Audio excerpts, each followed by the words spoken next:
നമസ്കാരം കൂട്ടുകാരെ, ദീപ്തിസ് ലിറ്റിൽ വേൾഡിൻ്റെ പുതിയൊരു വീഡിയോയിലേക്ക് എല്ലാവർക്കും സ്വാഗതം. ഇന്ന് എല്ലാവർക്കും പ്രിയപ്പെട്ട ഒരു വിഭവവുമായിട്ടാണ് ഞാൻ വന്നിരിക്കുന്നത്. വറുത്തരച്ച നാടൻ കോഴിക്കറി. അപ്പോൾ നാടൻ കോഴിയിലാണ് ഇത് ഏറ്റവും നന്നായിട്ട് ചെയ്യാൻ പറ്റുന്നത്. പക്ഷെ ഞാനിവിടെ ഉപയോഗിച്ചിരിക്കുന്നത് ബ്രോയിലർ കോഴിയാണ്. അപ്പോൾ നമുക്ക് വീഡിയോയിലേക്ക് പോവാം. ഇവിടെ കഴുകി വൃത്തിയാക്കി വെച്ചിരിക്കുന്ന ചിക്കനിലേക്ക് ഒരു 1/2 ടേബിൾ സ്പൂണോളം ഉപ്പ്, അതുപോലെ തന്നെ ഒരു 1/4 ടീസ്പൂണോളം മഞ്ഞൾപ്പൊടി, അതുപോലെ തന്നെ ഒരു 1/2 ടീസ്പൂണോളം കുരുമുളക് പൊടി, കുറച്ച് ചെറുനാരങ്ങ നീര് ഇവ ചേർത്ത് കൊടുത്തിട്ട് ഇതൊന്ന് നന്നായിട്ട് മിക്സ് ചെയ്ത് മാറ്റി വെക്കാം കേട്ടോ. 1 മണിക്കൂറോളം ഇതൊന്ന് മിക്സ് ചെയ്ത് മാറ്റി വെക്കണം. ഞാനിവിടെ ഒരു 500 ഗ്രാം ആണ് ചിക്കൻ എടുത്തിരിക്കുന്നത്. അപ്പോൾ അതിനനുസരിച്ചുള്ള ഉപ്പും ഇതുമാണ് ഞാൻ ചേർത്തിരിക്കുന്നത്. ഇനി ഇത് 1 മണിക്കൂറോളം കൈകൊണ്ട് തന്നെ നന്നായി ഒന്ന് മിക്സ് ചെയ്തിട്ട് മാറ്റി വെക്കുക. ഇപ്പോൾ ഇത് ഞാൻ മിക്സ് ചെയ്ത് വെച്ചിട്ടുണ്ട്. ഇതിൽ ചെറുനാരങ്ങ നീര് ചേർക്കുന്നത് ചിക്കൻ ഒന്ന് സോഫ്റ്റ് ആവാൻ വേണ്ടിയിട്ടാണ് കേട്ടോ. അപ്പം ഇനി 1 മണിക്കൂറിന് ശേഷം ഇതെടുത്ത് നമുക്ക് പാചകം ചെയ്യാം. ചിക്കൻ കറിക്ക് മസാല തയ്യാറാക്കാൻ വേണ്ടിയിട്ടുള്ള സാധനങ്ങളാണ് ഇത്. വറുത്തരച്ച് എടുക്കേണ്ടതുണ്ട്. ഇത് ഒരു കൈപ്പിടിയോളം തേങ്ങയാണ്, അതുപോലെ 3 വറ്റൽമുളക്, കുറച്ച് കുരുമുളക്, 1 ടീസ്പൂണോളം പെരിഞ്ജീരകം, കറുവപ്പട്ട, കരയാമ്പൂവുണ്ട്, അതുപോലെ ഏലക്കയുണ്ട്, സ്റ്റാറിൻ്റെ ചെറിയൊരു കഷ്ണമുണ്ട്. ഇത്രയും നമുക്ക് ചീഞ്ചട്ടിയിലിട്ട് നന്നായിട്ട് വറുത്തെടുക്കണം. ഇതിൻ്റെ കൂടെ മുഴുവൻ മല്ലി ഉള്ളവർക്ക് മുഴുവൻ മല്ലി ചേർത്ത് കൊടുക്കാം. ഞാനിവിടെ മല്ലിപ്പൊടിയാണ് ചേർത്ത് കൊടുക്കുന്നത്. അപ്പോൾ നമുക്ക് ഇതൊന്ന് വറുത്തെടുക്കാം. വറുക്കാനായിട്ട് ഒരു ചട്ടി അടുപ്പത്തേക്ക് വെച്ചിട്ടുണ്ട്. ഇതിലേക്ക് ഞാൻ 2 ടേബിൾ സ്പൂൺ മല്ലിപ്പൊടിയാണ് ചേർത്ത് കൊടുക്കുന്നത്. ഇതൊന്ന് ചെറിയ ചൂടിലിട്ടിട്ട് വേണം ഇതൊന്ന് മൂപ്പിച്ചെടുക്കാൻ നമുക്ക്. അതിനുശേഷം ഇതൊന്ന് ചെറുതായിട്ട് മൂത്ത് വരുന്ന സമയത്ത് നമുക്കിതിലേക്ക് ആ മുഴുവൻ മുളക് ഉണ്ടല്ലോ, മുഴുവൻ മുളക് ചേർത്ത് കൊടുക്കുന്നുണ്ട്. അതും ഒന്ന് ചെറുതായിട്ട് ചൂടായി വരുമ്പോൾ നമുക്ക് ഇതിലേക്ക് ഓൾ സ്പൈസസ് എല്ലാം ചേർത്ത് കൊടുക്കാം. അതും ഒന്ന് നന്നായിട്ട് ചൂടായി വരണം കേട്ടോ. എപ്പോഴും ഇത് ചൂടാക്കുമ്പോൾ ചട്ടി എപ്പോഴും ചെറിയ ചൂടിൽ വേണം ഇരിക്കാൻ വേണ്ടിയിട്ട്. ചൂട് കൂടിപ്പോയാൽ നമ്മുടെ മസാലകളെല്ലാം കരിഞ്ഞു പോകും. അപ്പോൾ ഇതൊന്ന് ചെറിയ തീയിലിട്ടിട്ട് വറുത്തെടുക്കാം. ഇതിൻ്റെ മണം ഒന്ന് മാറി വരുന്ന സമയത്ത് നമുക്കിതിലേക്ക് എടുത്തു വെച്ചിരിക്കുന്ന നാളികേരം, ഞാനൊരു കൈപ്പിടി നാളികേരമാണ് ചേർക്കുന്നത്. ഒരുപാട് നാളികേരം ആയിട്ടുണ്ടെങ്കിൽ ഇതിന് രുചി ഉണ്ടാവില്ല കേട്ടോ, ഒരുതരം മട്ടിപ്പായി പോകും. ഇത് ആവശ്യത്തിന് നാളികേരം മാത്രമേ ചേർക്കാൻ പാടുള്ളൂ. ഇനി ഇത് നന്നായിട്ട് ഒരു ബ്രൗൺ നിറം ആകുന്നത് വരെ വറുത്തെടുക്കാം കേട്ടോ. ഇപ്പോൾ ഇത് ഒരു ഇളം ബ്രൗൺ നിറമായിട്ടുണ്ട്. ഇനി ഇത് നമുക്ക് ഗ്യാസ് ഓഫ് ചെയ്ത് മറ്റൊരു പാത്രത്തിലേക്ക് മാറ്റി കൊടുക്കാം. ഇതേ ചട്ടിയിൽ തന്നെ വെക്കാൻ പാടില്ല. ഇതിൽ വെക്കുകയാണെങ്കിൽ ഇതൊന്ന് കരിഞ്ഞു പോകാൻ സാധ്യതയുണ്ട്. ഇനി ഇത് ചൂടാറിയതിന് ശേഷം വേണം നമുക്ക് അരച്ചെടുക്കാൻ വേണ്ടിയിട്ട് കേട്ടോ. അമ്മയിൽ അരച്ചെടുക്കുന്നവർക്ക് അങ്ങനെ അരയ്ക്കാം. ഞാനിവിടെ മിക്സിയിലാണ് കേട്ടോ അരച്ചെടുക്കാൻ പോകുന്നത്. ഇനി ചിക്കൻ കറി തയ്യാറാക്കാൻ വേണ്ടിയിട്ട് ഒരു ചട്ടി ഗ്യാസിലേക്ക് വെച്ച് കൊടുത്തിട്ടുണ്ട്. ഇനി അതിലേക്ക് ആവശ്യത്തിന് വെളിച്ചെണ്ണ ചേർത്ത് കൊടുക്കുന്നുണ്ട്. വെളിച്ചെണ്ണ ഒന്ന് ചൂടായി വരുമ്പോൾ അതിലേക്ക് ഞാൻ ഒരു ചെറിയ സബോളയാണ് അരിഞ്ഞു വെച്ചിരിക്കുന്നത്. ഒരു ചെറിയ സബോള ചേർത്ത് കൊടുക്കുന്നുണ്ട്. അതിൻ്റെ ഒപ്പം തന്നെ ഒരു 10-20 അല്ലിയോളം ചെറിയ ഉള്ളി ചേർത്ത് കൊടുക്കുന്നുണ്ട് കേട്ടോ. എപ്പോഴും നാടൻ രീതിയിൽ ചിക്കൻ കറി വെക്കുമ്പോൾ ചെറിയ ഉള്ളി ചേർക്കുന്നത് വളരെ രുചികരമാണ്. അതുകൊണ്ട് തന്നെയാണ് ഞാനിവിടെ ചെറിയ ഉള്ളി കൂടുതൽ ചേർത്തിരിക്കുന്നത്. സബോളയേക്കാളും ചെറിയ ഉള്ളിയാണ് ഇവിടെ കൂടുതൽ ചേർത്തിരിക്കുന്നത്. അതുപോലെ തന്നെ ഒരു 4 മുളക് നടുക കീറിയതാണ്, അതും ഇതിലേക്ക് ചേർത്ത് കൊടുക്കുന്നുണ്ട്. ഇതെല്ലാം കൂടി ഒന്ന് നമുക്ക് വാട്ടിയെടുക്കാം കേട്ടോ.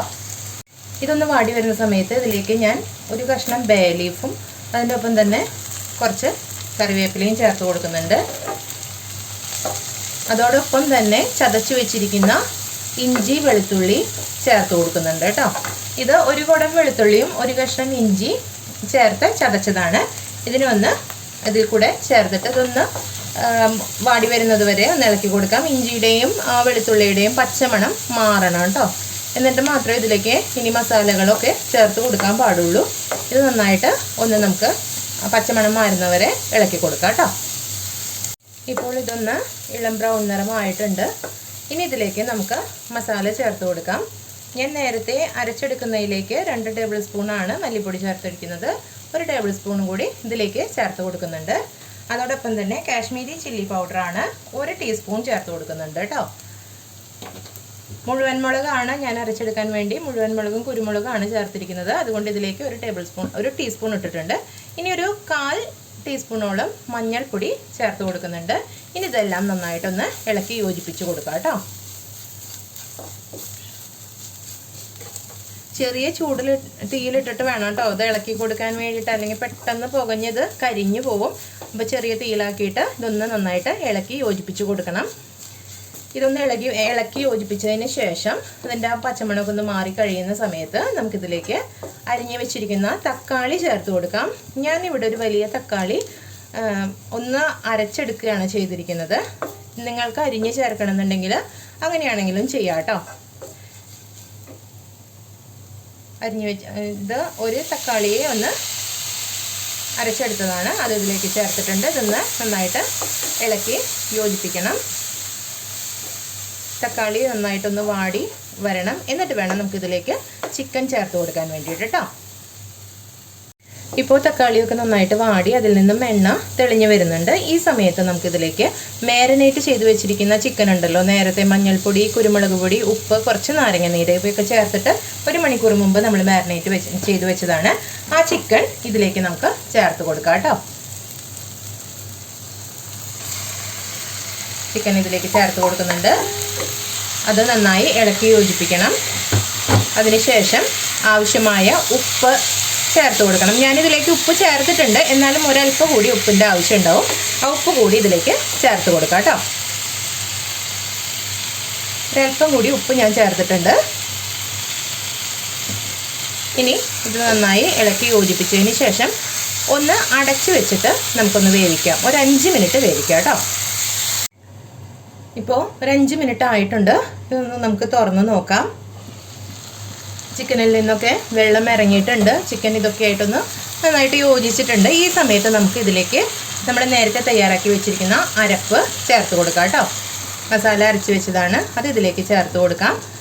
പിന്നെ എപ്പോഴും നമ്മൾ ശ്രദ്ധിക്കേണ്ട ഒരു കാര്യം, ചൂടുള്ള ചിക്കനിലേക്ക് നമ്മൾ വെള്ളം ഒഴിക്കുകയാണെങ്കിൽ അത് ചൂടുള്ള വെള്ളം തന്നെ ചേർത്ത് കൊടുക്കാൻ ശ്രദ്ധിക്കണം. അല്ലെങ്കിൽ ആ ചിക്കൻ്റെ രുചി അങ്ങ് മാറിപ്പോകും കേട്ടോ. അപ്പോൾ എപ്പോഴും ചൂടുള്ളതിലേക്ക് നമ്മൾ വെള്ളം ഒഴിക്കുമ്പോൾ ചൂടുവെള്ളം തന്നെ ചേർത്ത് കൊടുക്കുക. ഇപ്പോൾ ഇത് മസാല ഇതിലേക്ക് ചേർത്തിട്ടുണ്ട്. ഇനി ഇത് അടച്ചു വെച്ചിട്ട് നമുക്ക് നന്നായിട്ട് വേവിച്ചെടുക്കാം കേട്ടോ. ഒരു 15 മിനിറ്റോളം അടച്ചു വെച്ച് നമുക്ക് വേവിക്കാം. ഇടയ്ക്കിടയ്ക്ക് തുറന്നൊന്ന് ഇളക്കി കൊടുക്കണം കേട്ടോ. ഒരിക്കലും ഹൈ ഫ്ലെയിമിലിട്ടിട്ട് വേവിക്കരുത് കേട്ടോ. മീഡിയം ടു ലോ ഫ്ലെയിമിലിട്ടിട്ട് വേണം ഇത് വേവിച്ചെടുക്കാൻ വേണ്ടിയിട്ട്. ഒരു 15 മിനിറ്റിനുള്ളിൽ നമ്മുടെ ഈ ചിക്കൻ കറി റെഡിയാവും കേട്ടോ. അപ്പോൾ ഞാൻ ഇത് അടച്ചു വെച്ച് വേവിക്കുകയാണ്. ഇനി നമുക്കൊന്ന് ഇത് തുറന്ന് നോക്കാം. ഞാൻ ഇടയ്ക്കൊന്ന് തുറന്ന് ഇളക്കി കൊടുത്തിരുന്നു കേട്ടോ. അപ്പോൾ ചിക്കനൊക്കെ വെന്ത് ഒക്കെ കുറുകി വന്നിട്ടുണ്ട്. ഈ സമയത്ത് നമുക്കിതിലേക്ക് മല്ലിയിലയും കുറച്ച് വേപ്പിലയും ചേർത്ത് കൊടുക്കാം കേട്ടോ. ഈ ചിക്കൻ കറി ഉണ്ടാക്കുമ്പോൾ ഞാൻ എൻ്റെ കുട്ടിക്കാലമാണ് ഓർക്കുന്നത്. എൻ്റെ നല്ല ഓർമ്മകളൊക്കെ കുട്ടിക്കാലത്തെ എല്ലാം തറവാടുമായിട്ട് ബന്ധപ്പെട്ടതാണ് കേട്ടോ.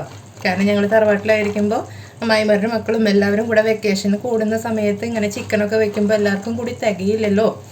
ആ സമയത്ത് ഇങ്ങനെ വറുത്തരച്ച് കറി വയ്ക്കുന്ന സമയത്ത് അമ്മ അതിലേക്ക് കുറേ നേന്ത്രക്കായ അരിഞ്ഞ് ചേർക്കും. കാരണം ചിക്കൻ എല്ലാവർക്കും എത്തണ്ടേ, അതിന് വേണ്ടിയിട്ട് ഈ കറി വെച്ചപ്പോൾ ഞാനതാണ് ഓർത്തത്. നല്ല രുചിയുള്ള കറിയാണ്. ആ ഒരു രുചി ഇപ്പോഴും നമുക്ക്, ആ ഒരു ടേസ്റ്റ് നമ്മുടെ ഓർമ്മയിൽ എപ്പോഴും ഇങ്ങനെ നിലനിൽക്കുന്നുണ്ട്. അപ്പോൾ ഇത് റെഡി ആയിട്ടുണ്ട്. അപ്പോൾ നമ്മുടെ ഇത് ശരിക്കും നാടൻ കോഴി ആണ് വറുത്തരച്ച് കറി വെച്ചാൽ ഏറ്റവും രുചിയുള്ളത് കേട്ടോ. ഇത് നമ്മുടെ ബ്രോയിലർ കോഴിയാണ്, എന്നാലും നല്ല രുചിയുള്ള ഒരു കോഴിക്കറിയാണ് കേട്ടോ ഇത്. അപ്പോൾ എല്ലാവരും ട്രൈ ചെയ്ത് നോക്കണം. അപ്പോൾ അടുത്ത വീഡിയോയിലൂടെ നമുക്ക് വീണ്ടും കാണാം കേട്ടോ. ടാറ്റാ.